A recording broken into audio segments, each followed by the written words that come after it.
전 세계가 한국의 성장 원인에 놀라움을 금치 못하고 있습니다.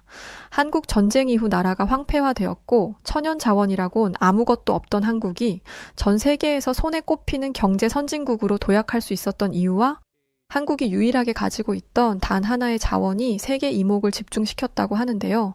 육로로 국경을 맞댄 나라가 하필이면 오직 북한뿐이었던 한국은 위기 속에서 특별한 전략을 세웠었고 이것에 세계는 경탄을 금치 못했다고 하는데 과연 무슨 일이 있던 걸까요? 저는 런던 출신의 해운 전문가인 올리버 해링턴이라고 합니다. 제 삶의 대부분은 육지가 아니라 바다 뒤에서 흘러갔어요. 해운 전문가로 살아가며 선박이 어디서 출항하고 어디에 닿는지, 또 화물이 어떻게 이동하는지, 국제 해상 물류의 흐름이 어떻게 변하는지를 체크하는 것, 전부 제가 하는 일이죠. 제가 이 일을 시작한 것은 아주 우연한 계기였지만 결국 바다는 제 운명이 되었습니다. 대학에서 경제학을 공부한 뒤 처음엔 금융권에 발을 들이려 했지만 친구의 소개로 해운회사에 인턴으로 들어가면서 모든 것이 바뀌었죠. 숫자와 그래프만 보던 제가 거대한 선박이 움직이는 것을 직접 보고 전 세계의 항구를 경험하면서 바다에 매료되었습니다. 그것은 마치 하나의 거대한 생명체가 살아 숨쉬는 것 같았거든요. 저는 유럽과 아시아를 오가는 선박 물류 관리자로 수많은 항구를 거쳐왔습니다. 제가 다루는 것은 철광석, 원유, 곡물 같은 필수 자원부터 최신 전자기기, 자동차까지 아주 다양해요. 이렇게 많은 것을 경험했던 제 머릿속에 유일하게 아주 선명한 기억으로 남아있는 항구가 하나 있는데 그것은 바로 한국의 부산항입니다. 부산은 제가 처음으로 바다의 힘을 실감한 곳이었고 작은 반도 국가가 거대한 해운 강국으로 도약한 모습을 제 눈으로 직접 보고 경험하며 많은 깨달음과 깊은 인상을 준 계기였죠. 부산은 나를 바다의 위대함에 감탄하게 만든 도시였어. 그 작은 나라가 바다 하나로 여기까지 왔으니 말이야. 바다는 제게 공기처럼 아주 당연한 존재 중 하나로 여기며 살아올 만큼 당연한 존재였습니다. 그런데 그런 제 당연함과 믿음이 한순간에 흔들려버리는 큰 사건 하나를 마주하게 되었어요. 2021년 해운 프로젝트를 맡게 된 저는 요르단 출장행이 결정되었고 또 다른 새로운 출발을 앞두고 있던 상태였습니다. 늘 그렇듯 새로운 항구를 접한다는 것은 참 신기하고 새로운 일이었어요. 이번 출장의 목적지였던 요르단의 항구 도시인 아카바는 요르단이 가진 단 하나의 항구 도시였습니다. 해운 업계에서 일하면서 저는 세계 곳곳의 항구를 수도 없이 다녀봤어요. 싱가포르, 상하이, 로테르담 같은 글로벌 물류 허브는 물론이고 인도네시아의 수라바야, 칠레의 발파라이소처럼 조금은 낯선 항구들도 익숙했죠. 그런데 아카바는 그런 제게도 아주 생소한 곳이었습니다. 아카바에 도착했을 때 모습은 굉장히 작고 조용했죠.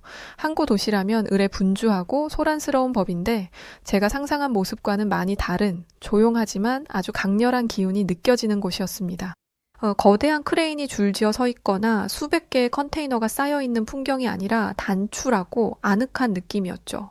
도시 전체는 비교적 작은 규모였고 높은 빌딩도 거의 없이 건물들은 낮고 단순했습니다. 해안선을 따라 자리 잡은 호텔과 리조트들은 중동 특유의 흑빛 건축 양식을 띠고 있었고 거리는 깨끗하고 한산했죠. 항구 도시라 하기에 컨테이너 야적장이 크지도 않고 부두에 정박한 선박도 많지 않은 아카바를 보며 그런 생각이 들었습니다.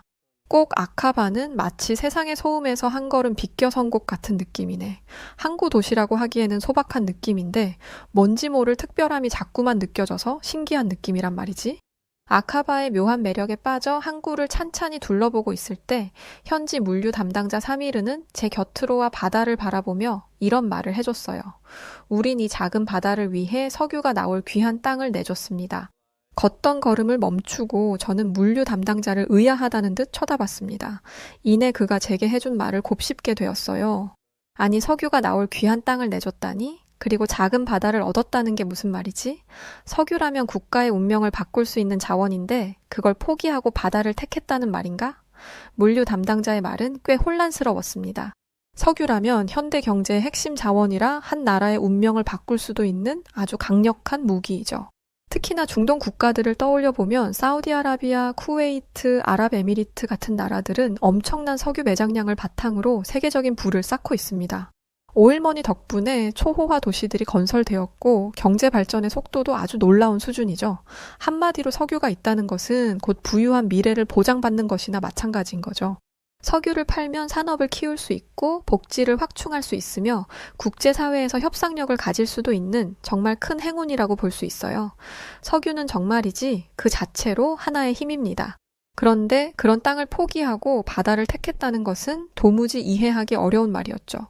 더군다나 요르단은 매우 작은 나라입니다. 천연 자원도 풍부하지 않고 경제적으로도 늘 어려움을 겪고 있죠.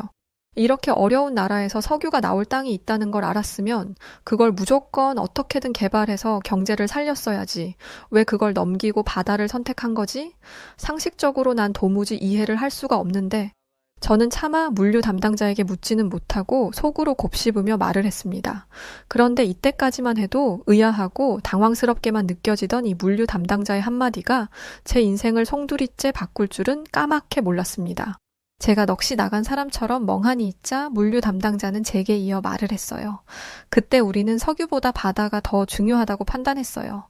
석유가 나오는 땅은 저희에게는 큰 재산이자 보물 같은 존재였지만 그보다 바다가 더 필요했죠. 바다가 없으면 우리는 세상과 연결될 수 없으니까요. 물론 그때 그 땅을 가졌다면 지금쯤 석유 수출국이 되어 있을지도 모르지만 다시 돌아가도 우리는 무조건 바다를 선택해야 하는 상황일 겁니다.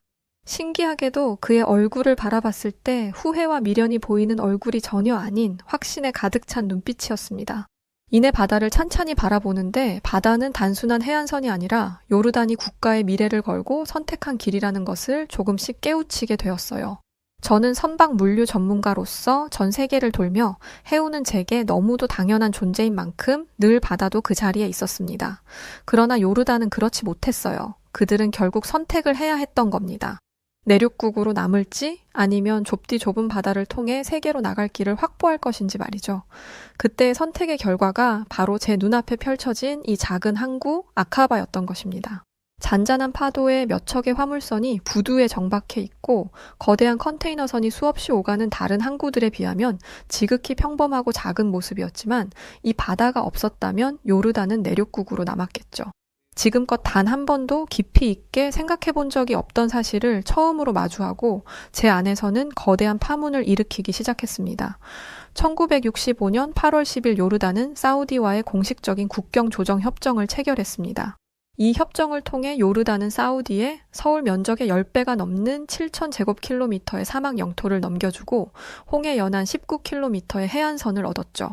이 협정은 당시에 큰 주목을 받지 못했다고 해요. 왜냐하면 넘겨준 땅은 한눈에 봐도 척박한 사막으로 보였고 요르단은 이미 국토의 대부분이 사막이었기에 단순히 땅이 조금 줄어든 정도로 보였기 때문입니다. 대신 바다를 확보함으로써 아카바 항구를 확장할 현명한 기회를 얻은 것이죠. 그러나 몇 년 후 상황은 완전히 달라지게 되었어요.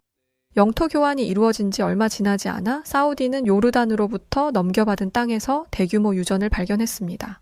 그리고 이 유전은 수십 년 동안 사우디 경제를 떠받치는 중요한 석유 생산지로 재탄생시켰죠. 반면 요르단은 석유 한 방울 없는 나라가 된 것입니다. 그 순간 많은 사람들은 그제야 요르단의 결정을 떠올렸고 어리석음을 비판하기 시작했다고 해요. 고작 바다 몇 킬로미터 어짜고 석유가 나오는 저 귀한 땅을 넘기고 오일머니를 포기하는 멍청한 나라가 어딨어? 저렇게 멍청하니 요르단이 거지꼴로 사는 거지. 그러게 말이야. 저 땅이 요르단에 있었어 봐. 지금쯤 완전 부유한 산유국이 되었을 수도 있는 거잖아. 굴러 들어오는 복을 아주 걷어찬 거지. 비판의 목소리는 아주 컸고 실제로 사우디는 넘겨받은 영토를 적극적으로 개발했으며 원유 수출을 통해 엄청난 부를 쌓았습니다. 요르단이 다른 선택을 했다면 요르단 역시 중동의 또 다른 석유 부국이 되었을지도 모르죠. 그러나 요르단은 끝까지 이 선택을 후회하지 않았고 바다를 선택한 것이 신의 한 수였다고 표현했습니다. 저는 이 사실을 되새기면서 깊은 충격에 빠졌어요. 해운업에 몸담아온 제게 바다는 언제나 당연한 것인데 요르단 사람들에게 이 바다는 선택의 결과였고 그 선택은 결코 쉬운 것이 아니었죠. 한쪽에는 엄청난 부를 가져다줄 석유가 있었고 다른 한쪽에는 작은 바다 한 줄기가 있었던 겁니다. 저 바다가 뭐길래 이 고통스러운 두 갈래길에서 결국 과감하게 그들은 진짜 바다를 선택한 거였구나. 새로운 사실을 접하고 다시 보는 바다는 평소와 다르게 더 빛이 나 보였어요. 수평선 넘어 보이지도 않는 끝없이 펼쳐지는 이 바다의 위대함을 새삼 실감하게 되었습니다. 아카바 항에서 며칠째 일을 하던 중 저는 몽골 출신의 물류기사 바타르를 만나게 되었어요. 몽골에서 온 물류기사라 하여 의아스러움에 더욱 눈길이 갔습니다. 그도 그럴 것이 몽골은 해운과는 전혀 관련이 없는 내륙국이거든요. 그런데 그가 도대체 어떻게 이곳까지 흘러와 항구에서 일을 하고 있는지 알 수가 없었습니다. 저는 호기심이 들었고 중간중간 휴식 시간을 틈타 대화를 하며 친밀해졌죠. 그런데 바타르는 제게 이런 말을 했습니다. 우린 금도 있고 철도 있지만 바다가 없어서 아무것도 내보내지 못해요. 저는 이 말을 듣고 머리를 한 대 맞은 것처럼 잠시 생각에 빠지게 되었어요. 바다가 없다는 것에 대한 제약을 다시금 실감하게 되었습니다. 몽골에는 엄청난 천연 자원이 매장되어 있습니다. 금, 구리, 석탄, 철광석 등등 수많은 광물 자원이 있으나 그것을 제대로 활용하기가 어려운 것이 현실이라고 했어요. 그 이유가 바로 바다가 없기 때문이었죠. 몽골은 전형적인 내륙국으로 사방이 육지로 막혀 있으며 가장 가까운 해안선조차 수천 킬로미터 떨어져 있습니다. 바다가 없는 나라에서 무언가를 수출하려면 전적으로 육로와 철도를 이용해야 하는데 이것은 너무도 비효율적이죠. 바다만 있었다면 저 많은 광물들을 배에 실어 전 세계로 수출할 수 있었을 겁니다. 그러나 현실은 항상 남의 땅을 지나가야 하죠. 석탄을 팔려고 해도 중국을 통해야 하고 금을 수출하려고 해도 러시아를 거쳐야 해요. 중국이 이번 달은 수입을 줄이겠다고 하면 저희는 그저 손 놓고 기다리는 것 말고는 할 수 있는 것도 없죠. 몽골에서 물건을 해외로 수출하려면 필연적으로 중국이나 러시아의 국경을 꼭 넘어야 했어요. 운송 비용도 만만치 않았고 몽골이 중국과 외교적으로 갈등을 빚을 때 중국은 국경을 봉쇄해버렸었죠. 그 순간 몽골의 모든 물류가 마비되었고 석탄도 철광석도 금도 모두 국경에서 멈춰버렸다고 합니다. 그때 몽골은 바다의 귀함을 알았다고 했죠. 저는 비로소 이 대화를 통해 바다가 없다는 것이 무엇을 의미하는지를 명확하게 알았고 처음으로 실감하게 되었습니다. 몽골은 부유할 수 있는 광물 자원이 풍부한 나라지만 그들에게 바다가 없이 할 수 있는 게 아무것도 없는 거죠. 심지어 제 눈에 보이는 바타르의 손은 제 마음을 더 울렸어요. 평생을 거친 노동 속에서 단단하게 굳어진 손이 보였습니다. 아카바 항구에서 컨테이너를 나르는 그의 손은 사실은 몽골의 광산에서 금과 철을 캐던 손이었을지도 모르죠. 결국 그는 바다를 찾아 이곳까지 온 것입니다. 저는 바다를 가진 나라에서 태어났고 늘 바다를 보며 살고 있는 이 현실이 얼마나 대단한 인생을 살고 있는 것인지 생각해보게 되었어요. 바다를 품지 못한 사람들에게 바다는 단순한 지형이 아니라 꿈 그 자체이고 그들이 말하는 바다가 없다는 것의 현실의 무게를 제대로 이해하게 되었습니다. 제게 요르단 프로젝트는 그 어느 때보다 깨우침을 많이 얻는 계기였는데 마침 더 좋은 기회를 얻게 되었어요. 프로젝트의 파트너로 참가한 한국 해운기업 직원과도 협업을 하게 되었습니다. 부두에서 처음 만난 한국 직원은 아주 깔끔한 차림의 모습이었어요. 수년간 현장에서 뛰어온 사람 특유의 강한 인상도 보였고 그에게 한국에 대한 얘기도 들을 수 있었습니다. 한국의 수출 99%가 해상을 통해 이루어지고 있거든요. 공산품이든 원자재든 해외로 나가는 모든 걸 한국 배를 타야 하죠. 우린 철광석도 없고 석유도 없어요. 해외에서 원자재를 들여와서 가공한 뒤 다시 해외로 내보내야 하는 그 과정에서 바다는 절대적인 생명선이죠. 우리 한국에는 바다가 있으니 여기까지 온 겁니다. 여태까지 들었던 바다의 중요성에 대한 이야기에 정점을 찍는 한국의 바다 이야기였어요. 한국이 세계적인 제조업 강국이 된 배경에는 바로 바다가 있었죠. 조선업이 세계 최고 수준으로 성장한 것도, 물류 네트워크가 발달한 것도, 세계적인 무역 국가가 된 것도 결국 바다를 이용할 수 있었기 때문이었습니다. 그제야 한국의 대표적인 항구들인 부산, 인천이 떠올랐어요. 그곳에서는 매일 수천 척의 선박이 오가며 수출품과 원자재가 쉼없이 흐르고 있습니다. 만약 한국이 바다가 없는 나라였다면 이렇게까지 경제 성장을 할 수는 없었겠네. 결국 자원이 있어도 수출하기가 어려운 몽골과는 전혀 다른 상황인 거네. 저는 몽골 출신 바타르가 했던 말이 떠올랐어요. 자원이 그토록 풍부한 나라지만 바다가 없는 내륙국이라는 이유로 자원들을 세계 시장으로 수출하는데 큰 어려움을 겪고 있죠. 그런 그들과 달리 자원은 없지만 바다가 있는 한국은 경제 성장을 시키고 있고 반대로 몽골은 바다가 없어 자원이 있음에도 경제가 막히는 안타까운 현실이었습니다. 그러니 요르단에서 그 귀한 땅을 내주고 바다를 얻은 것이죠. 결국 바다가 없으면 부가 있어도 사용할 수 없다는 걸 요르단은 안 거야. 그래서 기꺼이 귀한 땅을 내주고 작은 바다라도 얻어서 경제 성장을 시키고 있는 거지. 요르단은 결국 내륙국으로 경제가 막히는 것을 피하기 위해 기꺼이 땅을 내준 겁니다. 만약 그들의 선택이 달라졌다면 오늘날과는 전혀 다른 나라가 되었을 것이죠. 두 나라 모두 바다로 인해 운명이 바뀐 나라였습니다. 한국은 바다를 통해 자원 부족을 극복하고 세계 경제 강국이 되었고, 요르단은 바다를 얻기 위해 영토를 포기한 덕에 독립적인 무역을 유지할 수 있었죠. 두 나라의 이야기를 곱씹으며 바다가 단순한 물길이 아니라 국가의 운명을 결정하는 힘이라는 것을 절실하게 깨달았어요. 그리고 제 시야 역시 완전히 바뀌고 있었습니다. 시간이 흐를수록 많은 것을 알게 될수록 정말 특별한 시간을 보내고 있다는 것이 느껴졌어요. 특히 자원이 하나도 없지만 바다 하나만으로 경제 강국인 한국은 정말 대단하게 느껴졌습니다.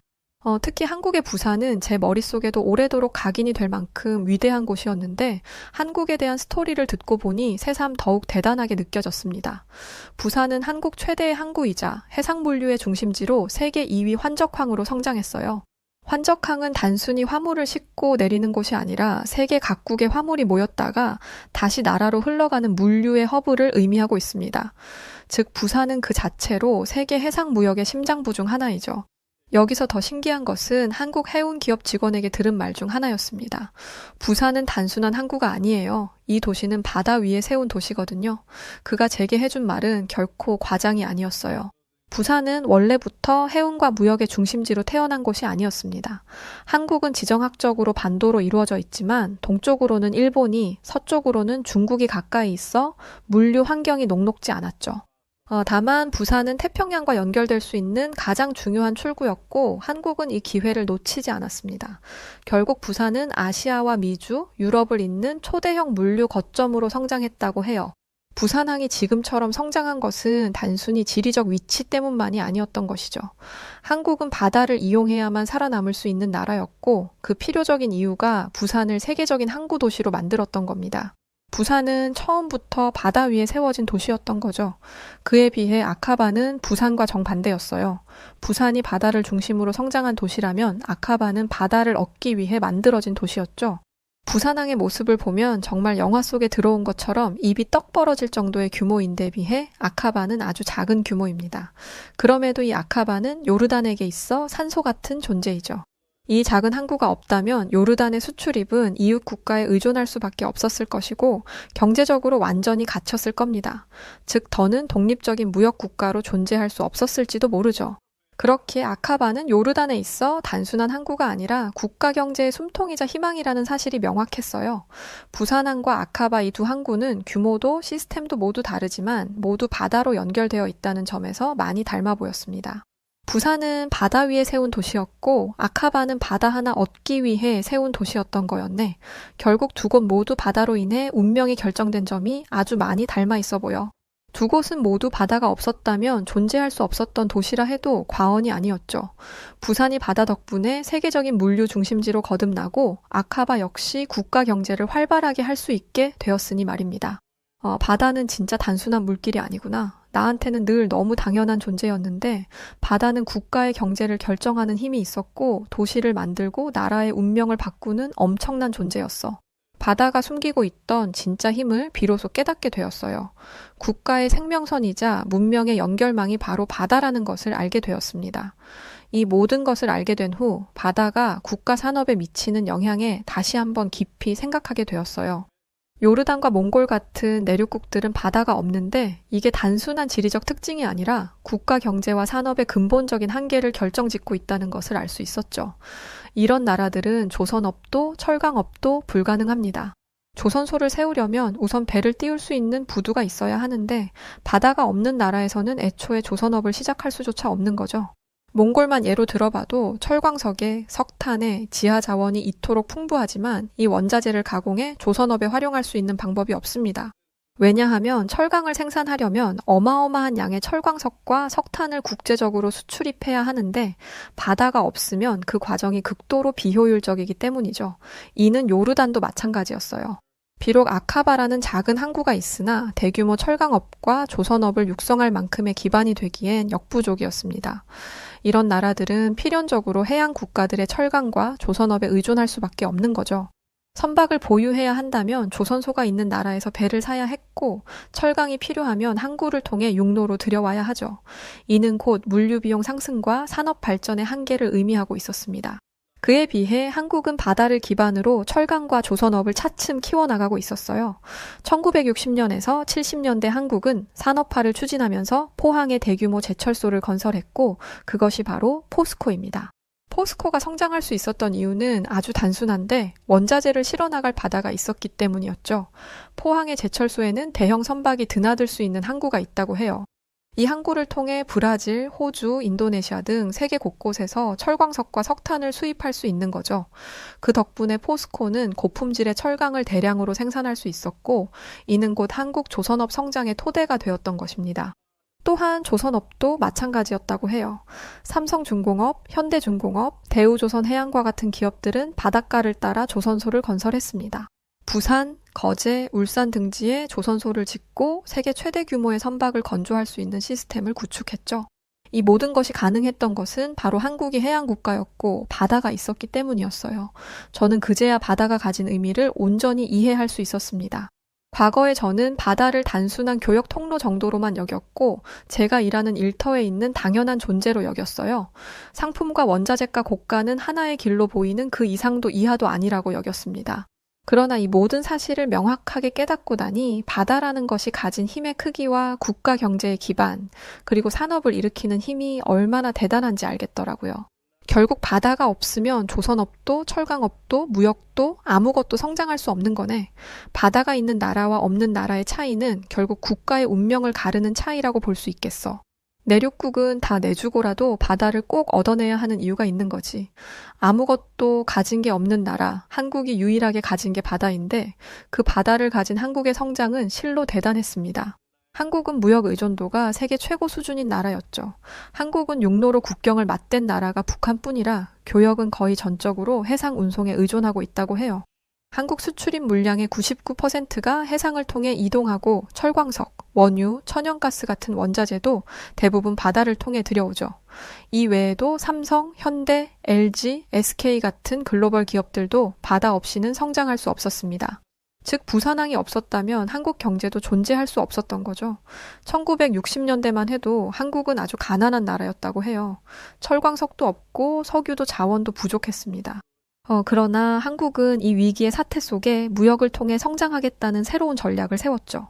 한국은 수출로 먹고 살아야 한다. 이 전략을 갖고 한국은 무역항을 적극적으로 개발했으며 그 중심에는 부산항이 있었습니다. 부산항은 일본과 가까워서 무역 거점으로 최적지였고 세계로 나아갈 수 있는 창구 역할을 해줬죠.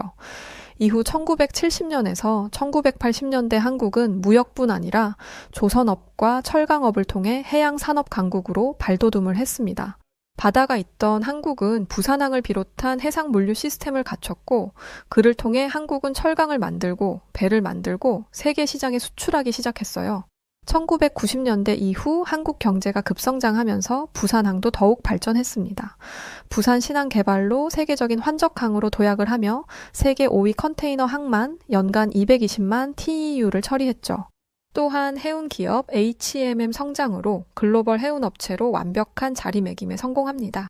한국은 가진 것을 최대한 활용하는 빠른 전략과 실행을 통해 부산항은 지금 현재 세계 해상 물류의 중심지뿐 아니라 한국의 경제 강국이라는 높은 위상을 실현시켰습니다.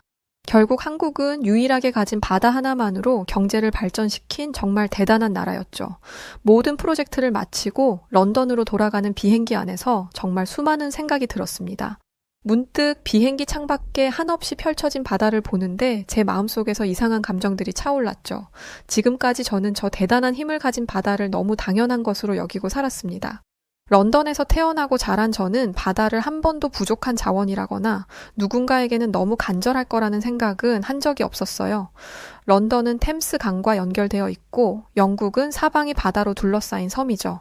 바다는 언제나 늘 곁에 있었고 자연스럽게 무역과 해운을 가능하게 해주는 존재였습니다. 그래서 제게 바다는 있는 듯 없는 듯한 공기 같은 존재였죠. 너무 익숙해져서 그 가치를 미처 깨닫지 못한 채 살아온 겁니다. 그런 지난날의 제 자신이 참 부끄러워 스스로에 대한 반성을 하게 되었어요. 해운업에 몸담아 바다 위에서 산 세월이 그토록 긴데 바다가 어떤 곳인지를 이제야 알다니 그동안 난 참 인생을 헛살았구나 싶네. 앞으로 남은 생도 육지가 아닌 바다에서 살 텐데 이제라도 제대로 깨닫고 지난날은 반성해봐야지. 나는 더 이상 바다를 당연하게 여기지 않을 거야. 어떤 나라에서는 바다 한 조각을 얻기 위해 나라를 나눴고 또 어떤 나라에서는 바다가 없어서 모든 경제활동이 제한되었습니다. 바다가 있다는 것은 운명을 바꿀 수 있는 절호의 찬스이고 바다가 없다는 것은 삶의 방식 자체가 달라지는 것이죠. 적어도 남은 날의 바다 생활에서는 달라진 제 스스로의 모습으로 살고 싶다는 다짐을 굳게 했습니다. 오랜만에 본 템스강은 여전히 평소처럼 흐르고 있었지만 제 눈에는 전혀 다른 의미로 다가왔어요. 늘 보던 뻔한 공기 같은 존재가 아니라 정말 귀하디 귀한 존재로 보였죠. 만약 이 강이 바다와 연결되지 않았다면 이 도시는 이렇게 성장할 수 있었을까? 지금과는 전혀 다른 결과를 맞이했겠지? 이런 사소한 것들에 감사함을 느끼고 템스 강변을 따라 늘어선 항구와 창고들을 바라보며 바다와 연결된다는 것이 얼마나 중요한지 다시금 되새겼습니다. 돌아온 런던에서의 일상을 다시 시작했지만 이전과는 생각과 태도가 완전히 바뀌었습니다. 이전에는 뉴스에서 해운업 위기, 물류 대란, 조선업 불황 같은 단어가 나와도 별 관심이 없었어요. 하지만 이제는 그 모든 것들이 하나하나 귀에 다 들어왔고 보이는 시선도 달랐습니다. 저는 신문에서 영국 항만 파업 기사를 볼 때마다 부산과 아카바의 항구를 떠올렸어요. 그곳에서 일하던 노동자들, 그리고 컨테이너를 실어 나르던 트럭 기사들의 모습이 눈앞에 생생하게 그려졌죠. 제 일에 몰두를 하면서도 이전처럼 단순한 경제 논리로만 바다를 바라보지 않으려 노력했습니다.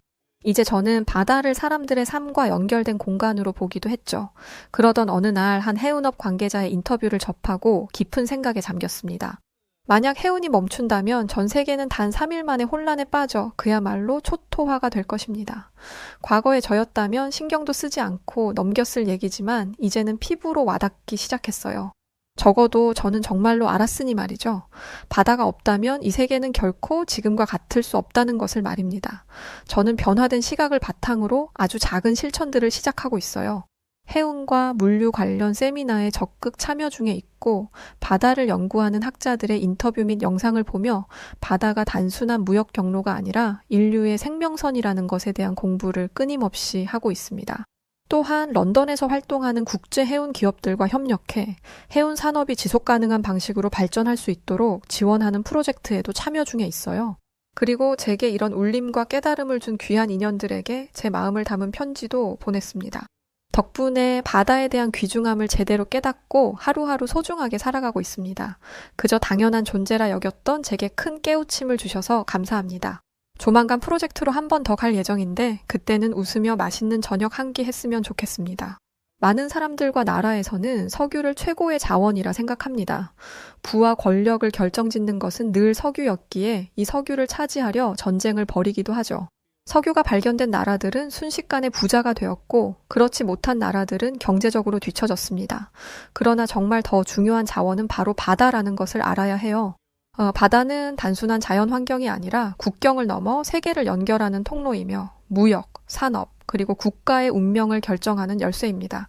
석유보다 귀한 자원이 바다인 것을 우리는 인정해야 하며 그 바다로 운명을 바꾼 두 나라 요르단, 그리고 대한민국의 현명함을 본받아야 할 것입니다. 지구 반대편 작은 나라의 기술이 미국을 완전히 뒤흔들었다고 합니다. 세계 최강 대국의 오만함이 한순간에 무너지는 순간이었다는데요.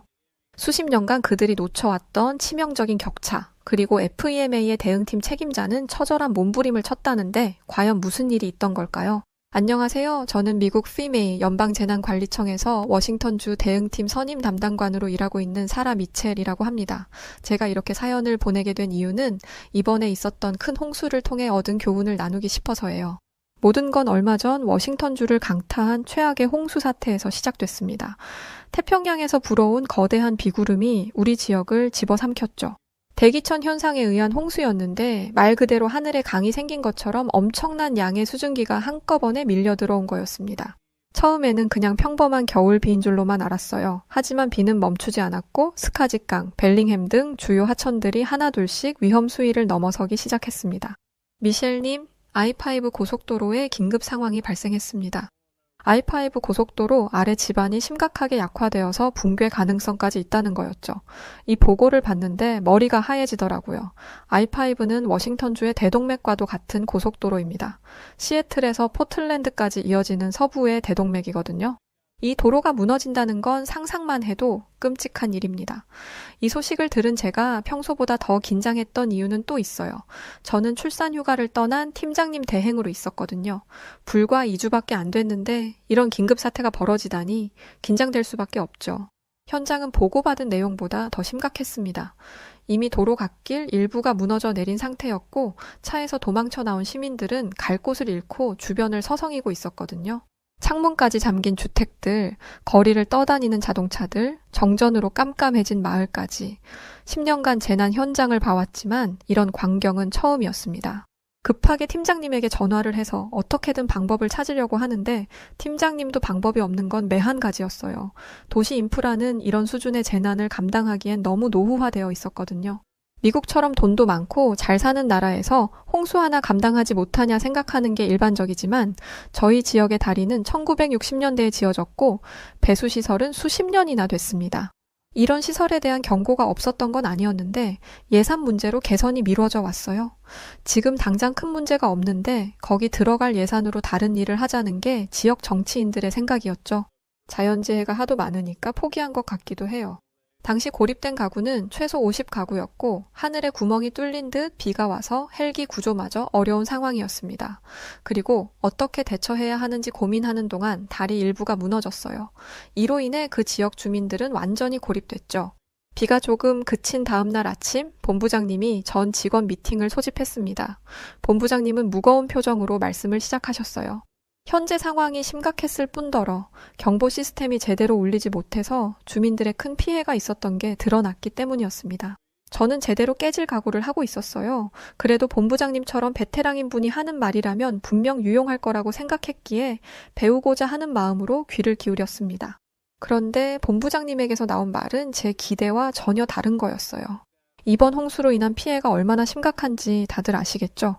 I5 고속도로가 무너져 내렸다는 건 엄청난 재산적 손해를 들고 오니까요. 현재로서는 저희끼리 고민한들 마땅한 대답이 나오지 않을 거라 판단했습니다. 그래서 한국에서 재난 전문을 초청하기로 했어요. 마침 미국에 계시던 중이라 어렵게 모실 수 있었으니 박사님이 오시면 적극적으로 도움을 받을 수 있기를 바랍니다. 순간 회의실이 술렁였어요. 저뿐만 아니라 다른 동료들의 표정에도 의문이 가득했죠. 솔직히 말씀드리자면 자존심도 좀 상했습니다. 우리 지역이 시설 노후화로 재난에 제대로 대처하지 못한 건 인정해요. 하지만 어쨌든 미국입니다. 예산이 부족해서 시설을 고치지 못했다면 이제라도 예산을 지원받을 수 있는 거고 시간을 두면 분명 방법을 찾을 수 있을 거예요. 그런데 아무리 급해도 그렇지 한국이라니요. 텍사스 주보다도 작은 한국이 자연재해로 피해를 입어봤자잖아요. 미국은 태풍, 홍수, 심지어 허리케인까지 다양한 자연재해를 경험했는데 한국의 자연재해는 태풍이 가끔 지나가는 수준이었습니다.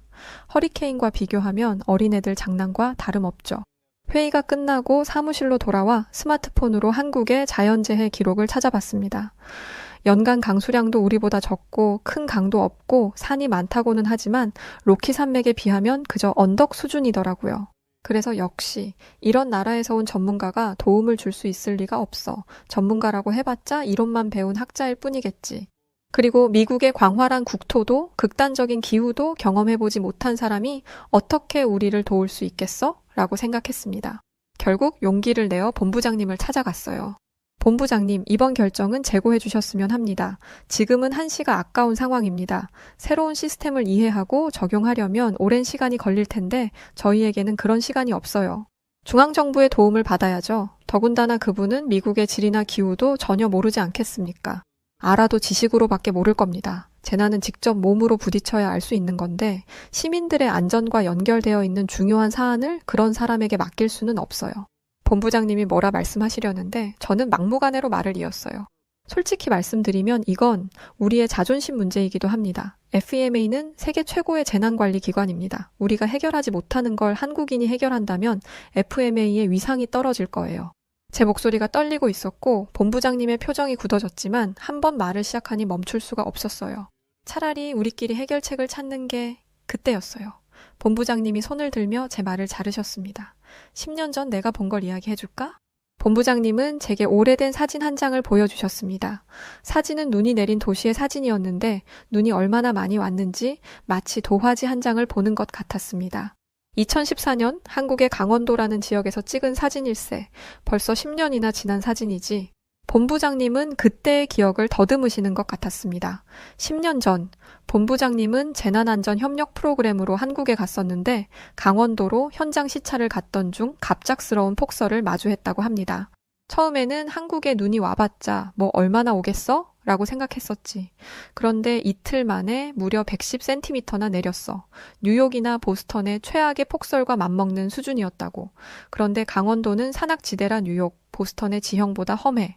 본부장님은 눈이 생각보다 많이 오자 불안감이 엄습했다고 합니다. 한국이 이렇게 많이 오는 눈을 제대로 치울 리 없다고 생각했던 거죠. 내 예상대로 눈이 온 지 얼마 되지 않아서 문제가 곳곳에서 발견되는 듯했어. 고립되는 마을이 생겼고 도로가 통제됐지? 길가의 전신주까지 눈에 파묻힐 정도였으니 복구에만 몇 주가 걸릴 거라고 생각했다네. 당장 서울로 돌아가야 하는데 그게 가능할지도 의문이었고 그런데 본부장님이 보고 오셨다는 이야기는 직접 보지 않고서는 믿기 어려운 이야기였습니다. 그런데 나와 함께 있던 한국인 관계자들은 이상하다시피 차분했어. 어떻게 이런 상황에서도 우왕좌왕하지 않는 건지 궁금하던 찰나 당시 있던 곳에 커다란 창고 문이 열렸고 나는 한국인들의 차분함의 이유를 알 수 있었다네. 본부장님이 보신 건 영화에서나 나올 것 같은 제설차들의 등장이었습니다. 크고 작은 제설 장비들이 군대처럼 정렬해서 도로로 향하고 있었던 거였죠. 제설 차량들이 한번 도로를 쓸고 지나가면 수십 센티 쌓인 눈이 말끔히 치워졌다고 합니다. 그런데 그런 제설차는 미국에도 있어요. 눈이 많이 내리는 지역이라면 다 가지고 있죠. 본부장님도 그걸 모르지는 않으셨기에 여기까지는 살짝 놀랄 뿐이었습니다. 한국이 그 정도의 장비를 가지고 있다는 것에 놀라기는 했지만 강원도는 눈이 많이 오는 지역이라 했으니 이런 거 몇 대쯤은 가지고 있을 거라고 생각했다네. 그런데 다음 날이 되자 내가 한국을 너무 무시했다는 걸 인정할 수밖에 없었어. 도로가 말끔하게 치워진 덕에 본부장님은 강릉이라는 지역으로 넘어올 수 있었는데 호텔로 가기 전까지만 해도 큰 도로만 좀 치워져 있을 뿐 인도나 좁은 골목은 눈이 그대로 쌓여가고 있었습니다. 그런데 다음 날 눈을 뜨자 큰 도로는 당연하고 좁은 골목까지 눈이 치워져 있었어요. 그리고 사람들은 각자의 가게와 집 앞에 있는 눈을 치우고 있었죠. 강원도 사람들은 집에 눈을 치우는 삽을 여러 개 구비해 놓는다고 하더군. 그리고 그걸 가지고 자기 집 문 앞뿐만 아니라 사람들이 다니는 골목까지 치우고 있었어. 미국과는 전혀 다른 모습이기는 했습니다. 미국에 눈이 많이 오는 지역에 사는 사람들도 집에 눈삽을 하나씩 가지고 있기는 하지만 정말 자기 집 앞에 있는 눈만 치우고는 하거든요. 마당에서 집으로 걸어가는 길과 차고 정도죠. 집 앞에 도로를 치울 생각은 하지 않습니다. 그런데 한국인들은 3, 4, 5 모여서 집 주변에 눈을 치우고 곳곳에 비치된 모래와 염화 칼슘을 뿌렸습니다. 한국인들 사이에 암묵적인 룰이었다고요. 그런데 본부장님, 그건 한국인들의 특성일 뿐이지 한국의 재난 시스템이 잘 구축되어 있다는 증거는 아니지 않습니까? 본부장님은 고개를 끄덕이시고는 말씀하셨어요. 그럼 한국인들이 보여준 행동은 놀랍고 굉장히 선진적인 태도였어. 그리고 재난 시스템 또한 마찬가지로 선진적이었다네. 아무리 주민들이 눈을 치워도 한계가 있는 곳들이 있지. 그런 곳은 작은 사이즈의 포클레인이 들어가 눈을 치웠어. 미국은 작은 골목까지 들어가서 눈을 치우지는 않습니다. 큰 도로를 치우는 게 우선이기도 하고 그거 하나만 하는 것만으로도 벅차거든요. 그래서 골목이나 언덕 같은 곳에서 인명사고가 많이 나기도 합니다. 그런데 한국은 커다란 장비가 들어가지 못하는 곳을 위해 작은 사이즈의 제설 장비 또한 구축하고 있었어요. 땅덩어리는 미국이 훨씬 큰데 장비는 한국이 훨씬 많이 가지고 있었던 거죠. 심지어 110cm나 되는 눈이 내렸는데 눈이 온 바로 다음 날부터 한국인들은 정상 출근을 했어요. 학생들도 눈을 뚫고 학교에 갔습니다. 그만큼 제설이 획기적으로 잘 되어 있다는 의미였습니다. 미국이었다면 학생들의 안전을 생각해서 눈이 녹을 때까지 등교를 막았겠죠. 내가 놀란 건 여기서 끝이 아니야. 강원도는 대부분이 산인데 그런 곳에서 사는 사람들은 눈으로 인한 피해를 더 많이 받을 수밖에 없어.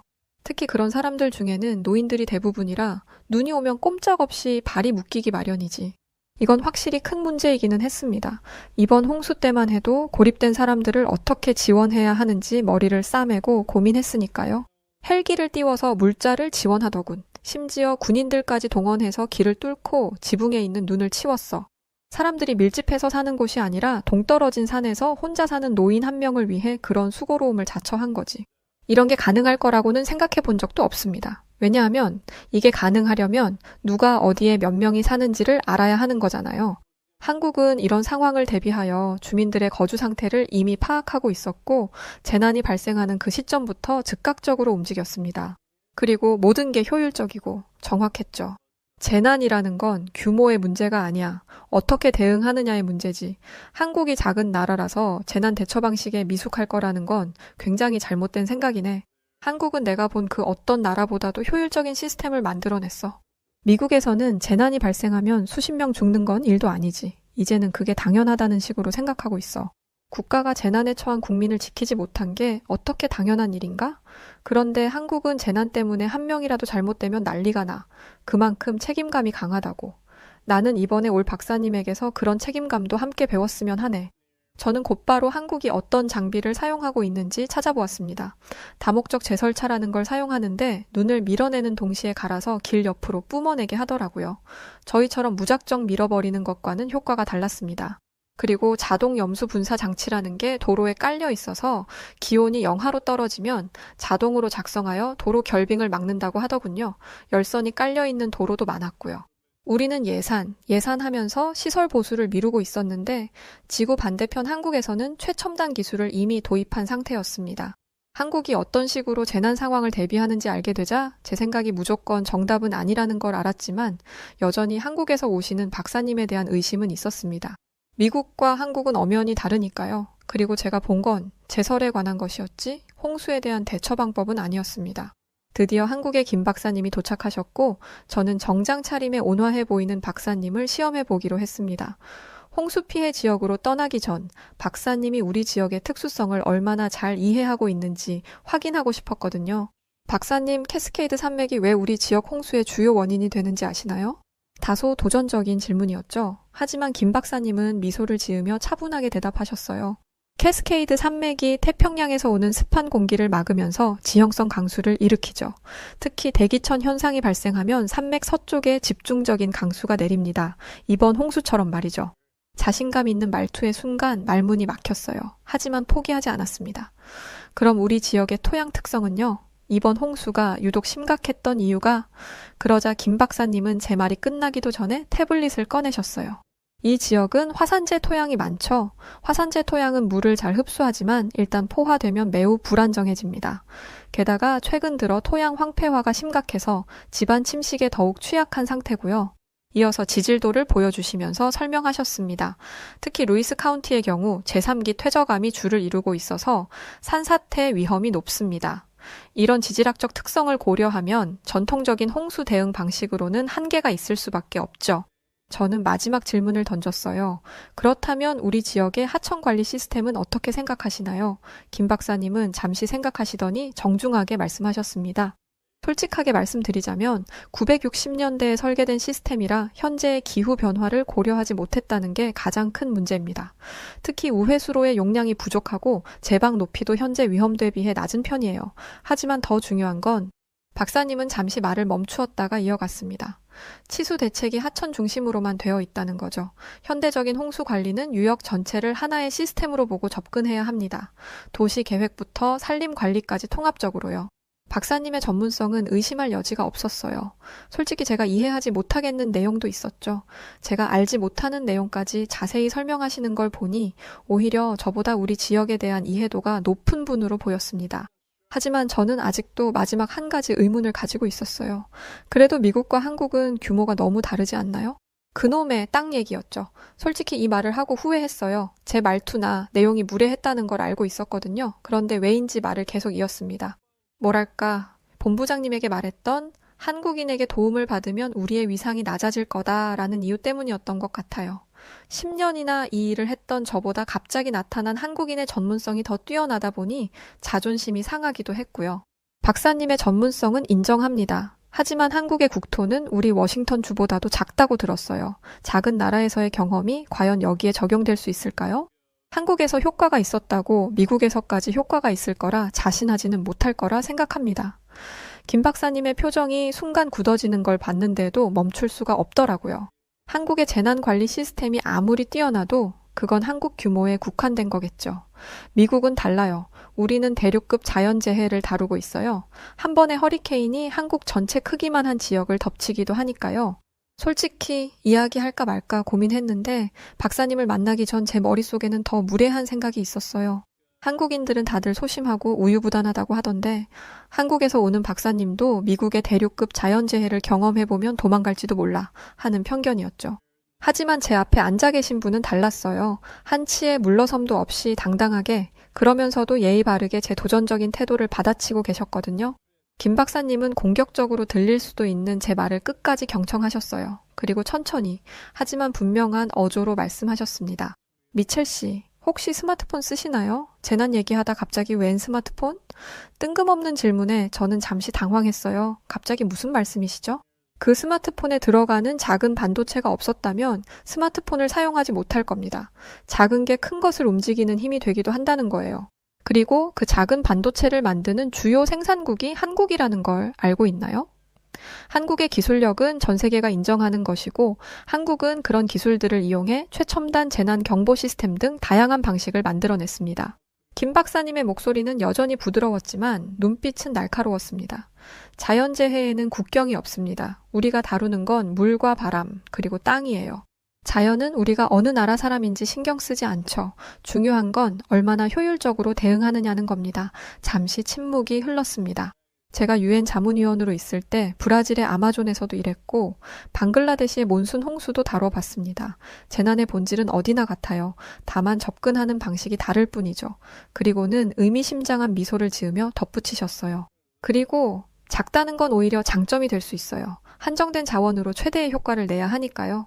미첼 씨는 지금 루이스 카운티의 제한된 예산과 인력으로 이 사태를 해결해야 하지 않나요? 저는 할 말을 잃었습니다. 얼마나 편협한 생각을 하고 있었는지 깨달았고 제 태도에 부끄러움이 느껴졌거든요. 저는 제 어리석음을 인정할 수밖에 없었습니다. 그리고 제 무례함을 겪고도 화를 내는 게 아닌 깨달음을 준 박사님의 어른스러운 태도에 존경심마저 들었죠. 상황이 급박한 만큼 김 박사님과의 긴급대책 회의가 소집됐습니다. 김 박사님은 드론과 위성사진을 통해 수해 지역의 지형과 침수 현황까지 세세하게 분석한 상태였어요. 현재 가장 시급한 건 배수 시스템입니다. 저희는 지금까지 대형 펌프와 수로 확장 공사만을 고집했습니다. 이게 워낙 대규모 공사라 이걸 하려다 보니 예산 문제로 골머리를 썩었던 거였어요. 그런데 김 박사님 방식대로 하면 설치 시간도 단축할 수 있었고 훨씬 효과적이었습니다. 한국은 이 방식으로 도심 침수를 성공적으로 막아낸 경험이 있더라고요. 대체 왜 이런 생각을 못했는지 크고 강하게만 고수했던 저희의 부족함이었습니다. 이뿐만 아니라 제방을 쌓는 방식, 주민 대피 루트, 대피소 운영 방법 등 필요한 것들만 쏙쏙 뽑아서 대처 방법에 대해 알려주셨습니다. 본부장님이 조심스럽게 물으셨어요. 효과가 있을 거라 확신하십니까? 박사님은 확신이 있어 보였습니다. 한국은 좁은 국토에서 수많은 시행착오를 겪으며 이 방식들을 검증했습니다. 오히려 제한된 공간이었기에 더 효율적인 방법을 찾아낼 수밖에 없었죠. 그리고 긴급 대처 방법뿐만 아니라 중장기 대책까지도 알려주셨습니다. 그 자리에 있는 사람들 중 김 박사님을 못마땅해 했던 이들도 어느새 김 박사님의 말을 경청하고 있었죠. 특히 이번 홍수로 가장 큰 피해를 입은 I5 고속도로에 대한 해결 방법도 알려주셨는데 그 방식으로 제안하신 게 독특했습니다. 한국이 개발한 AI 기반 홍수 예보 시스템을 도입해보는 게 어떻겠습니까? 박사님이 말씀하신 시스템은 이상 기후에 대비해 디지털 기반 홍수 사전 예측 및 조기 경보로 재난 대응 체계를 만드는 것이었습니다. 빅데이터와 수익의 강우량 등을 계측해서 빠르게 상황을 파악하고 누구보다 빠르고 정확하게 재난 방송과 문자 송출을 하죠. 심지어 대피 경로, 가까운 대피소 위치, 교통 상황까지 모두 포함된 맞춤형 정보였습니다. 이런 정보만 있어도 피해를 보는 시민들의 수가 대폭 줄어들 거예요. 이 얘기를 듣기 전까지만 해도 미국의 재난 대책은 사후 복구에 중점을 두고 있었습니다. 그런데 박사님의 이야기는 완전히 다른 접근이었어요. 재난을 미리 예방하고 피해를 최소화하다니 한국과 미국의 방식은 수십 년의 차이를 가지고 있는 것만 같더라고요. 60년대에 만든 시설에 기대고 있는 동안 한국은 이렇게까지 발전했다니 한국을 무시했던 제가 너무 부끄럽더라고요. 교수님의 전문성에 놀라고 한국이 미국보다 몇십 년은 앞선 선진적인 기술을 사용하고 있다는 것에 2번 놀란 뒤 현장으로 향했습니다. 가장 심각한 루이스 카운티 서쪽 지역으로 향했죠. 현장에 거의 다 도착했을 때 급한 연락이 왔습니다. 가장자리에 있는 다리가 붕괴 위험이 있다는 보고였죠. 현장에 도착했을 때 본 상황은 심각했습니다.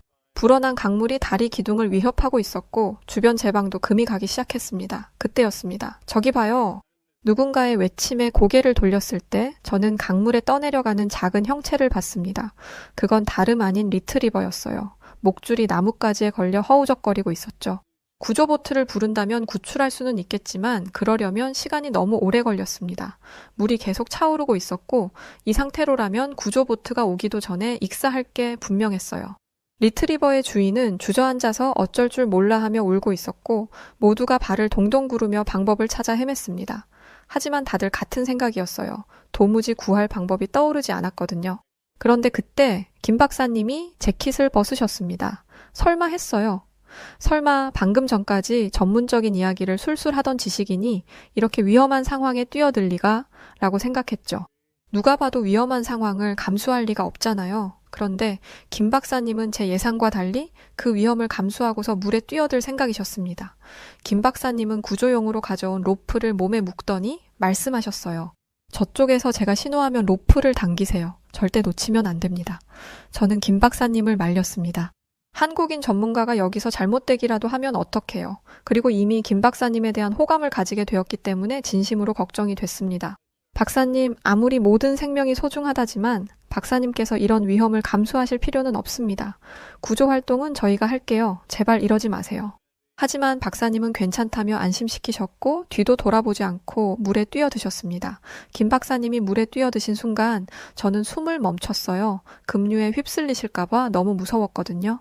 옆에서는 데이비스가 연신 세상에나를 중얼거리고 있었습니다. 저는 로프를 잡은 차에 덜덜 떨었어요. 이 로프 하나에 2 생명이 달려있는 거니까요. 저와 함께 줄을 잡고 있는 사람들 모두가 절대 긴장을 풀지 말라며 서로를 독려하고 있었습니다. 바로 그때, 지금입니다.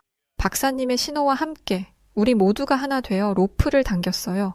박사님과 리트리버가 육지로 올라왔을 때 주변에서 환호성과 박수 소리가 들려왔습니다. 주민들이 김 박사님의 구조 활동을 지켜보고 있었던 거였죠. 교수님이 무사히 리트리버를 구출해내자 괜히 동양인이 나서서 리트리버가 잘못되는 거 아냐? 그냥 구조대원 올 때까지 기다리지. 저게 뭐 하는 거야? 라고 말하던 사람들마저 입을 싹 다물더라고요. 저는 쫄딱 젖은 옷을 짜고 있는 박사님을 보면서 이분은 전문가의 이론적인 지식뿐만 아니라 현장에서의 용기와 실행력까지 모두 갖추신 분이라는 걸 깨달았습니다. 저는 롤모델이랄 게 없는 사람이었는데 그날 제 롤모델은 박사님이 되었어요. 뒤늦게 온 본부장님은 상황을 듣자마자 박사님에게 달려가셨습니다. 박사님 정말 위험하셨어요. 왜 그렇게 위험한 일을 하신 겁니까? 그러자 박사님은 이렇게 대답하셨습니다. 생명을 구하는 일에 이유가 있겠습니까? 김 박사님이 미소 지으며 한 대답은 단순했지만 그 말이 제 가슴을 울렸어요. 저뿐만 아니라 이 얘기를 들은 사람들 모두 숙연해졌습니다. 그런데 그 모습을 본 박사님이 갑자기 웃음을 터뜨리셨어요. 사실 제가 개를 무서워해서요. 물보다 개가 더 무서워서 오히려 더 긴장했네요. 그 말을 듣고 모두가 웃음을 터뜨렸어요. 하지만 저는 알았습니다. 저희가 걱정할까봐 일부러 농담을 하신다는 걸요. 방금 전까지 생명의 위험을 무릅쓰고 구조 활동을 하신 분이 오히려 우리의 걱정을 덜어주시려는 그 마음이 너무나 깊었습니다. 구조된 강아지는 언제 그랬냐는 듯 박사님 곁에서 꼬리를 흔들었고 개를 무서워한다던 박사님은 아무렇지 않게 강아지를 쓰다듬으셨습니다. 그리고 리트리버의 주인은 박사님에게 다가와서 거듭 감사의 인사를 전했죠. 저는 그 모습을 보면서 또 한 가지 편견을 버리게 되었습니다. 오늘을 기념일로 지정해야겠어. 내 생에 최고로 많은 깨달음을 얻은 날이니까. 저는 제 인생의 멘토가 되어주신 박사님께 식사를 대접하기로 했습니다. 지역에서 가장 비싸고 좋은 식당에서요. 하루 종일 현장에서 고생하신 걸 생각하면 당연한 예우죠. 사실 예약을 안 하면 가기 어려운 곳인데 박사님의 영웅담이 벌써 멀리 퍼진 덕에 예약 없이 식사를 할 수 있었습니다. 저는 디저트를 기다리는 동안 용기를 내어 말을 꺼냈어요. 박사님, 처음에 제가 많이 무례했습니다. 한국과 한국인에 대한 잘못된 편견으로 박사님을 대했던 것 정말 죄송합니다. 박사님은 커피를 한 모금 드시고는 따뜻하게 웃으셨습니다. 이해합니다. 사실 제가 다양한 나라를 다니면서 비슷한 경험을 많이 했거든요. 한국이 이만큼 발전했는데도 아직도 많은 사람들이 60년대, 70년대의 한국을 떠올리니까요. 그 말씀에 고개가 절로 끄덕여졌어요. 저도 그랬으니까요. 한국 하면 떠올랐던 건 가난한 개발도상국의 이미지뿐, 첨단 기술이나 선진 시스템은 생각조차 못했었죠. 오늘 박사님께 재난 대책에 관한 것들도 많이 배웠지만 어떻게 살아야 하는지에 대해서도 배울 수 있었습니다. 정말 감사합니다. 박사님은 여전히 겸손하게 당연히 해야 할 일을 했을 뿐이라 말씀하셨습니다. 박사님, 나중에 기회가 된다면 꼭 한국에 초대해 주세요. 한국의 재난관리 시스템을 직접 눈으로 보고 한국 문화도 경험해보고 싶습니다. 사실 박사님을 뵙기 전까지는 한국에 별 관심이 없었는데 이젠 한국이라는 나라에 대해 자세히 알고 싶어요. 여전히 저희 지역은 홍수로 인한 피해를 복구 중입니다. 이게 마무리되면 앞으로 어떻게 재난을 대비할 것인지 논의해 볼 것 같아요. 아마도 그때 한국을 방문하게 될 것 같습니다. 그때는 남에게 들은 한국이 아니라 제가 직접 한국을 경험해 보길 바랍니다. 네, 오늘 사연 여기까지입니다. 한국의 재난 대응 시스템은 세계적으로도 명성이 매우 드높다고 익히 들었어요. 그런 대한민국 국민님의 자랑스럽습니다. 자, 오늘 사연 어떠셨나요? 사연이 좋으셨다면 구독과 좋아요 부탁드리고 그럼 지금까지 사연을 전해드린 여우튜브 송은지였습니다. 영상 끝까지 봐주셔서 감사드립니다. 그리고 언제나 고맙고 사랑합니다. 당신만의 유튜브가 될래요. 당신만의 사연을 들려드릴게요. 언제